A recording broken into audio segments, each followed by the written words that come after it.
Welcome friends to विटोर classes. So आज हम पढ़ेंगे क्लास 10 साइंस के चैप्टर 1 को। तो ये डिफरेंट पार्ट्स में डिवाइड होगा चैप्टर 1। और पार्ट कैसे सेलेक्ट हुआ है कि हर चैप्टर में जहाँ पे भी इन टेक्स्ट क्वेश्चन आ जा रहे हैं, इनसाइड टेक्स्ट क्वेश्चंस, तो उस वहाँ तक हमारा पार्ट 1 है। तो आज हम पहले पार्ट 1 पढ़ेंगे और हमारा पढ़ने का स्टाइल ये होगा कि जो भी एनसीईआरटी बुक है हम पूरा का पूरा बुक ही पढ़ेंगे, जैसे आपको स्कूल में पढ़ाया जाता है या कहीं और भी आप पढ़ोगे तो ऐसे ही पढ़ाते हैं। तो हर जितने भी लाइंस है, डाउट्स है, सब क्लियर करेंगे। इसके बाद जो इसका क्वेश्चन आंसर है वो भी आपको समझाया जाएगा। तो चलिए स्टार्ट करते हैं। तो पहला लाइन इसमें, चैप्टर का नाम तो केमिकल रिएक्शन एंड इक्वेशन है, बट फर्स्ट लाइन पढ़िए, facts are not science as the dictionary is not literature. तो ये बहुत ही इंपॉर्टेंट और बहुत इंटरेस्टिंग लाइन है जो आप लोगों को ध्यान देना चाहिए कि हमें पता है ये चीज़ें होती है, लेकिन कैसे होती है वो हमारा साइंस है। ठीक है, तो असली मज़ा आपको वहीं पे है कि कैसे होता है कोई भी चीज़। हर चीज़ को साइंस ने लगभग एक्सप्लेन किया है। बाकी जिन चीज़ों को साइंस एक्सप्लेन अभी तक नहीं कर पाया है वो फ़िलहाल शायद आपके रीच में अभी तक है नहीं। तो चलिए इस चैप्टर को ही पढ़ते हैं। तो consider the following situation of our daily life and what happens and think what happens. तो हमें ये सारे पॉइंट्स देखने हैं। तो पहला पॉइंट है हमारा, milk is left at room temperature during summer. जो हमारा गर्मी के टाइम पे क्या होता है कि आप देखिएगा मम्मी आपकी हमेशा दूध को फ्रिज में रख देती है, ठीक है, और अगर नहीं रखे तो शायद सुबह तक ख़राब हो जाता है, जो हम लोग बोलते हैं अपने शब्दों में कि ख़राब हो जाता है। तो क्या एक्चुअली ख़राब होता है? वो नहीं, मतलब ख़राब होता है, बट क्यों ख़राब होता है? वो रिएक्शंस फॉर्म होता है जिसके कारण से वो ख़राब होने लगता है, टेस्ट ख़राब हो जाता है उसका। तो ये चेंजेस हैं। आयरन तवा, आप कभी भी देखिएगा किसी भी लोहे को बर्तन को मम्मी एक तो भींगा नहीं रखती, और अगर उसे बाहर रखती है तो उसके ऊपर थोड़ा सा तेल लगा के रखती है जिसके कारण से वो मॉइस्चर ना पकड़े। फिर ग्रेप्स फर्मेंटेड हो जाते हैं, मतलब अगर आप अंगूर को छोड़ दो देखिएगा वो हल्का हल्का ब्राउन उसमें दाग आने लगता है। फूड इज़ कुक्ड, जब खाना पकता है तो अब हम लोग जो बनाते हैं, जब शुरू में खाना रखते हैं तो सब रॉ होता है, गोभी वाइट होता है पूरा, बाकी सब उसी तरीके। लेकिन जब वो खाना बनने लगता है तो कलर्स चेंज होते हैं। तो ये जो कलर्स चेंज हो रहे क्यों हो रहे? Because of some reactions, chemical reactions happening. तभी हम लोग जो सांस लेते हैं, जो खाना खाते हैं, खा तो हम कुछ और रहे हैं, लेकिन अंदर जाके वो पच जा रहा है, पूरा एक तरह से डाइजेस्ट हो जा रहा है, और एक बहुत ही लिक्विड फॉर्म में पहले डाइजेस्ट होता है, फिर डिफरेंट फॉर्म्स में आता है। तो वो बायोलॉजी का पार्ट है, बट क्यों होता है ये हम लोग को, सब केमिकल रिएक्शंस हैं। तो अब इसमें हमारे बुक में क्या बताया गया, in all the above situations the nature and the identity of the initial substance have somewhat changed. मतलब यही हो गया कि जितने भी ऊपर कंडीशन है, जो भी नेचर था या दिखने का जैसा उनका प्रॉपर्टी था, केमिकल प्रॉपर्टी, या जैसे दिखते थे वो, इन सब चीज़ों के बाद वो चेंज होने लगे हैं। We have already learned about physical and chemical changes of matter in our previous classes. Physical और केमिकल चेंज होता है जो मैटर का, उसको हम लोग पिछले क्लास में पढ़ चुके हैं, क्लास 9 में। When a chemical change occurs, you can say that a chemical reaction has taken place. जब केमिकल चेंज ऑकर होता है, मतलब कोई भी एक चेंज हो रहा है केमिकल के फॉर्म में, तो हम लोग बोल सकते हैं उसमें केमिकल रिएक्शन हो रहा है। You may perhaps be wondering as to what is actually meant by a chemical reaction. So अब आगे हम देखेंगे कि एक्चुअली केमिकल रिएक्शन होता क्या है, और उसके लिए एक्टिविटी हम परफॉर्म करेंगे, जो कि एक्टिविटी अभी हम लोग अगले पेज में देखेंगे। तो हमारा एक्टिविटी ये है, बोला गया है कि ये एक्टिविटी है, इसमें क्या कर रहे हैं हम लोग, burning of a magnesium ribbon in air in collection of magnesium oxide in watch glass. तो हम एक मैग्नीशियम रिवन को बर्न करेंगे, ये हमारा मैग्नीशियम रिवन है, इसको टोंग बोलते हैं, इससे हम लोग पकड़ते हैं इसको, ठीक है। ये हमारा वॉच ग्लास है। अब इसको जब जलाएंगे हम लोग इस बर्नर से, तो ये इस तरीके का कुछ रेसिड्यू गिरेगा, जिसको हम लोग बोलते हैं मैग्नीशियम ऑक्साइड, जो कलेक्ट करते हैं। तो ये करने का प्रोसेस है। तो जब भी करेंगे लैब में तो प्लीज़ ध्यान से करें और टीचर के गाइडेंस में करें। और एक चीज़ याद रखिए, आप जहाँ भी सॉल्व कर रहे हैं, कुछ भी सॉल्व कर रहे हैं, तो प्लीज़ क्वेश्चन पूछे सर से कि सर क्या है, क्यों है, किस तरीके से है। अगर आपको यहाँ पे भी कोई डाउट आप हमें कमेंट सेक्शन में बताइए, आपको हम डेफिनेटली उस क्वेश्चन को बताएंगे, ठीक है। तो ये डिफरेंट तरीके हैं। तो ये पहला तरीका क्या है, clean a magnesium ribbon about 3 या 4 centimetre long by rubbing with sand paper. तो ये सैंड पेपर बहुत इंपॉर्टेंट चीज़ होता है जिससे हम लोग मैग्नीशियम रिबन को पैर रब करते हैं। तो उसके ऊपर जो गंदा होता है या कुछ पार्टिकल्स फॉर्म कर जाते हैं because of reaction with air, जो कि साफ़ हो जाता है। तो अगर हम जलाएंगे तो मैग्नीशियम ऑक्साइड हमारा मिलेगा। फिर से पेयर ऑफ टोंग से पकड़ना, ये नहीं कि हाथ से पकड़ के जलाएंगे तो हाथ भी जल सकता है। तो ये सब डिफरेंट प्रोसेस है जो आपको ध्यान में रखने और सॉल्व करते जाना आगे। और ध्यान से, लैब्स में बहुत कुछ टूट भी सकते हैं टेस्ट ट्यूब, तो थोड़ा कम तोड़े, अच्छा रहेगा। अगला है हमारा, you must observe that maximum ribbon burns with a dazzling white flame and changes into white powder. तो जो ये वाइट पाउडर बन रहा था, क्या हमारा जो कलेक्ट हो रहा था, तो हमारा मैग्नीशियम ऑक्साइड क्या हो गया, एक तरह का वाइट पाउडर हो गया है। This powder is called magnesium oxide. It is form due to reaction between magnesium and oxygen present in the air, ठीक है। अब हमारे पास डिफरेंट और एक्टिविटीज़ करने को बताया गया है। तो आप प्लीज़, अगर आप आपके टीचर्स नहीं करवा रहे तो एक बार सर को प्लीज़ रिक्वेस्ट करिए कि सर ये सब एक्टिविटीज़ हमें सिखा दीजिए, क्योंकि ये बहुत इंपॉर्टेंट है और बहुत कुछ समझ में आएगा आपको। तो take a lead nitrate solution, एक लीड नाइट्रेट सॉल्यूशन लेंगे हम लोग पहला में, and add potassium iodide solution.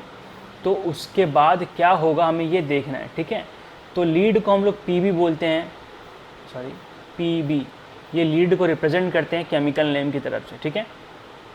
Potassium को के बोलते हैं, पोटेशियम आयोडाइड है तो के आई है, और ये ऊपर नाइट्रेट था तो PbNO3 को हम लोग रिएक्ट करेंगे KI से, तो कुछ बनेगा।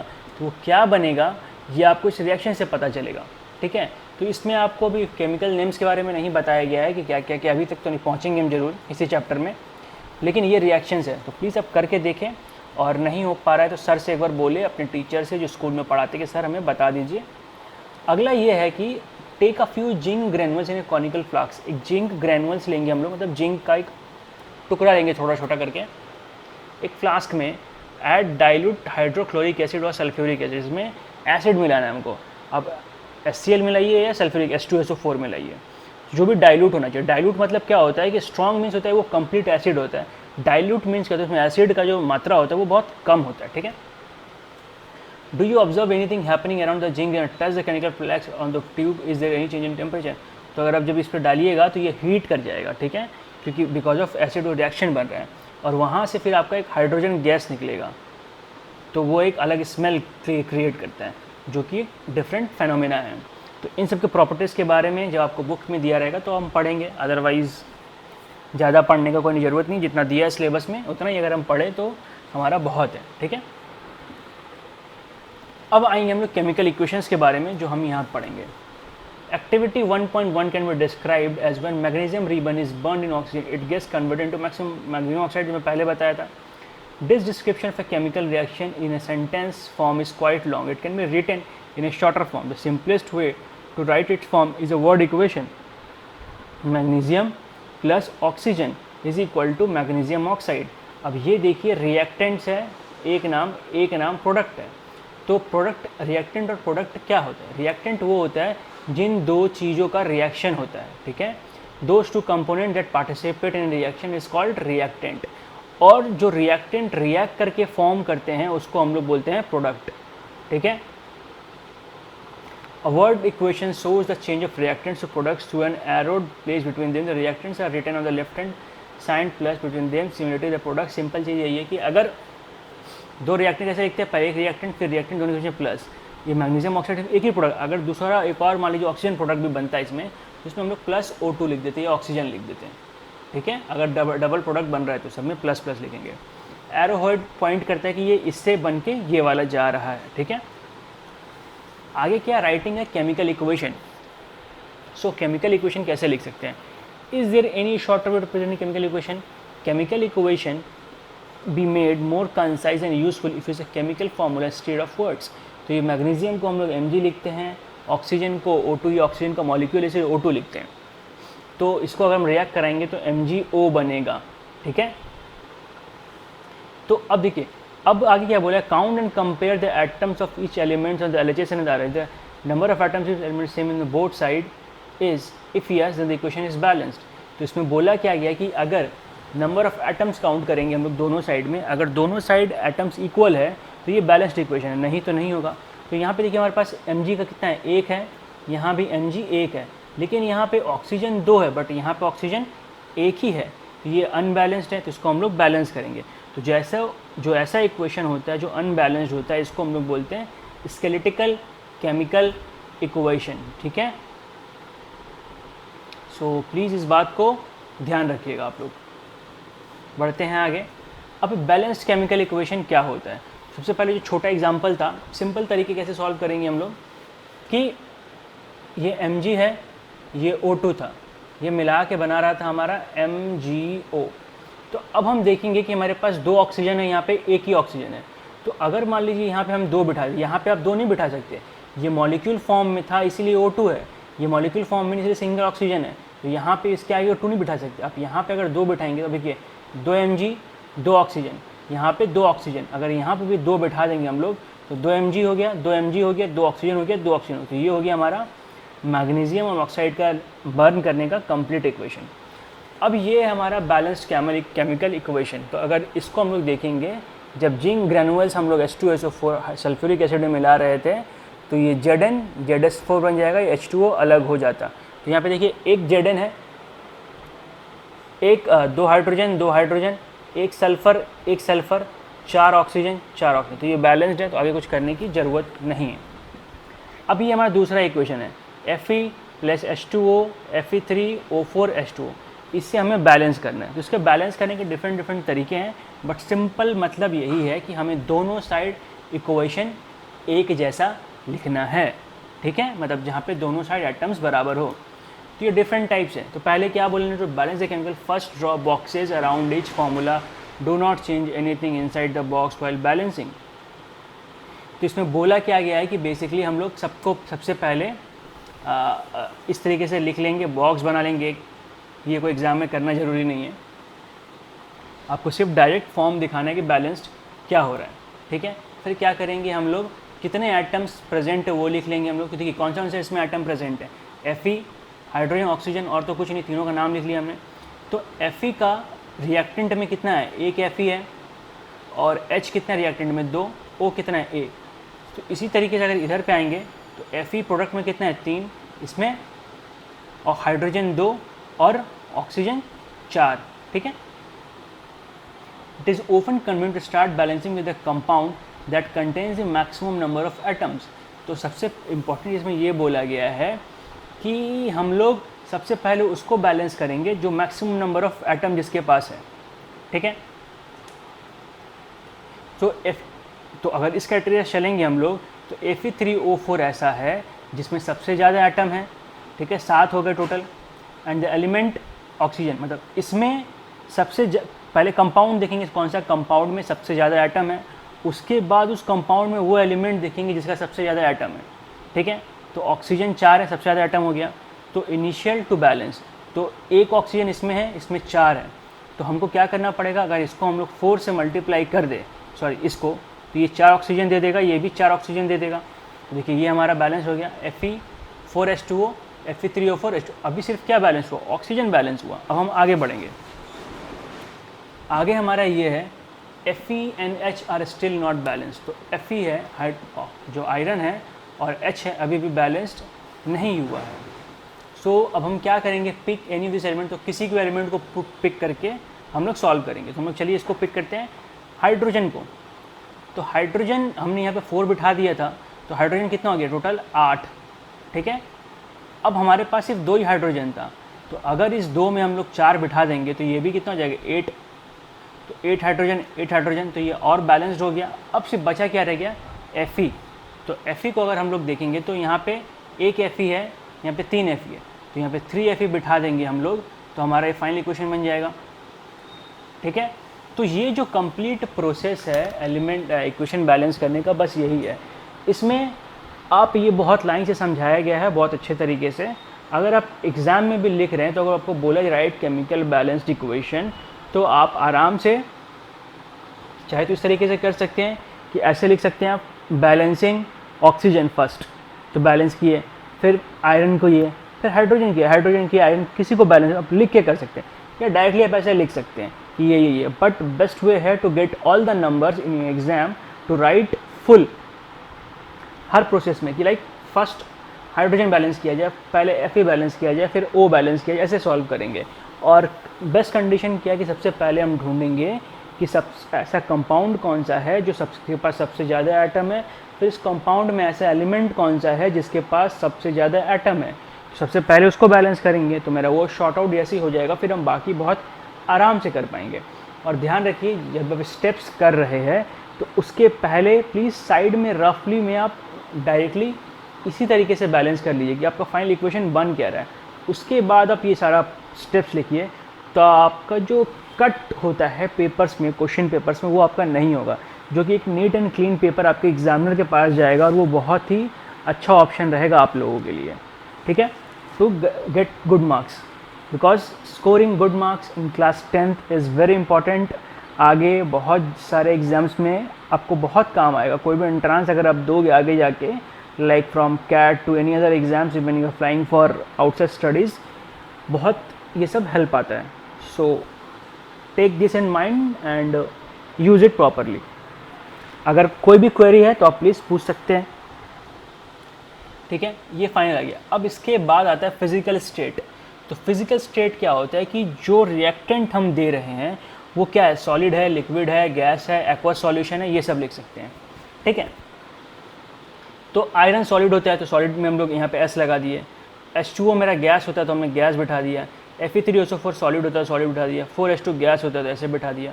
ठीक है, इस तरीके से हम लोग कर सकते हैं। अब ये देखिए जो प्लांट का फूड का फॉर्मेशन, ग्लूकोज का फॉर्मेशन का ये रिएक्शन है, तो इस रिएक्शन को आप प्लीज़ ध्यान में रखें क्योंकि एग्ज़ाम्स में पूछा काफ़ी जाता है।